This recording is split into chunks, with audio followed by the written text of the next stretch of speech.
আমি অর্পিতা চক্রবর্তী। তোমাদের সকলকে স্বাগত জানাই সাতকাহনে।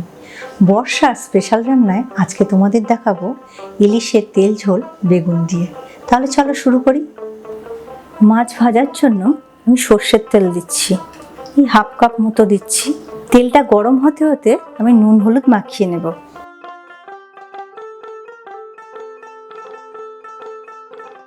হাফ টিস্পুন নুন, হাফ টিস্পুন হলুদ।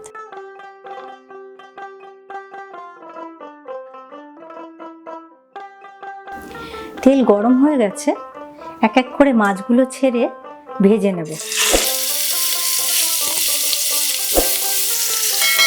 হালকা করে ভাজবো, খুব বেশি চড়া করে ভাজলে মাছের স্বাদ নষ্ট হয়ে যায়।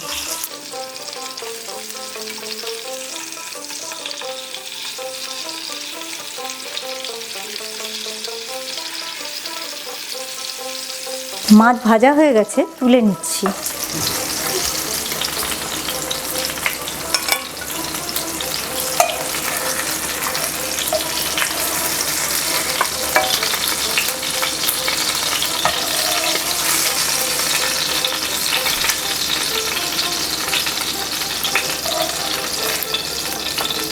বেগুন ভাজার জন্য 1/4 কাপ মতো তেল দিচ্ছি, আর মাছ ভাজার তেলটা আমি ঢেলে রেখে দিয়েছি।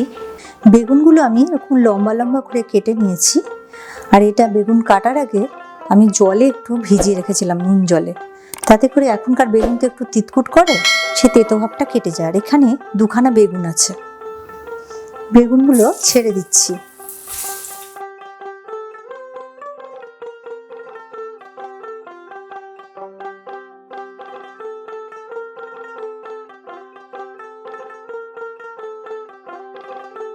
বেগুনগুলো ভাজা হয়ে গেছে, তুলে নিচ্ছি।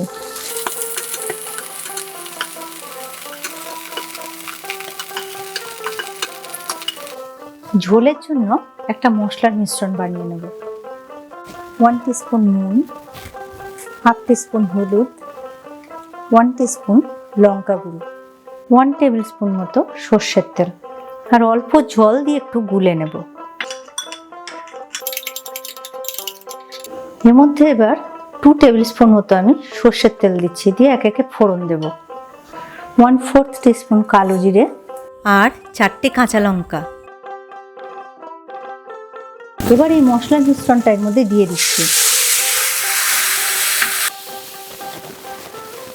বাটি ধোয়া একটু জল দিচ্ছি, আর এই যে মাছ ভাজা তেলটা, এটাকে এখন আমি দিয়ে দিচ্ছি। এবার এর মধ্যে দিচ্ছি আমি গরম জল। যেহেতু ঝোল হবে একটু বেশি করে দিচ্ছি, আর আমি 7 পিস মাছ নিয়েছি, সেই অনুযায়ী দিচ্ছি। ঝোলটা ফুটে উঠেছে, এর মধ্যে দিচ্ছি 4টে চেরা কাঁচা লঙ্কা, ভাজা বেগুনগুলো আর মাছ।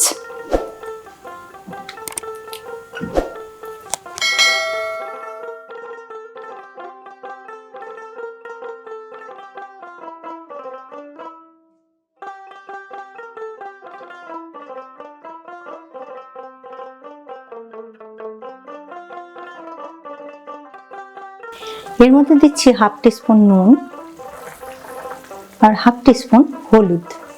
ফুটে উঠেছে, এবার কম করে আমি 2 মিনিট রান্না হতে দেব। বেশিক্ষণ করা যাবে না, কারণ মাছটা তাহলে বেশি সেদ্ধ হয়ে যাবে বা ভেঙে যাবে। মাছটা আমার হয়ে গেছে, এবার আমি এটাকে গ্যাস অফ করে দিচ্ছি। এর মধ্যে এটা বোটা সহ দেখো 8-10টা লঙ্কা আছে, এগুলো কোনো ঝাল হবে না, জাস্ট ফ্লেভারের জন্য। আর দিচ্ছি সর্ষের তেল, এই 3 টেবিল স্পুন মতো সর্ষের তেল দিয়ে দিচ্ছি। দিয়ে মিনিট 5 আমি ঢেকে রেখে দেব, তারপরে পরিবেশন করব।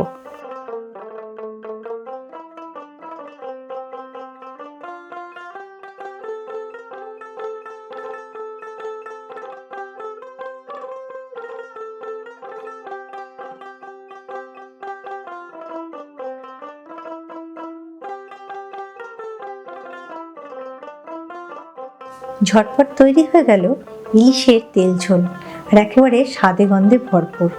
অবশ্যই ট্রাই করবে, আর কেমন লাগলো কমেন্ট করে জানাবে। আর যদি নতুন রান্নার কোনো রেসিপি দেখতে চাও, সেটাও কমেন্ট করে জানাবে। খুব ভালো থেকো তোমরা, ফিরে আসছি খুব শিগগিরই নতুন রান্নার রেসিপি নিয়ে।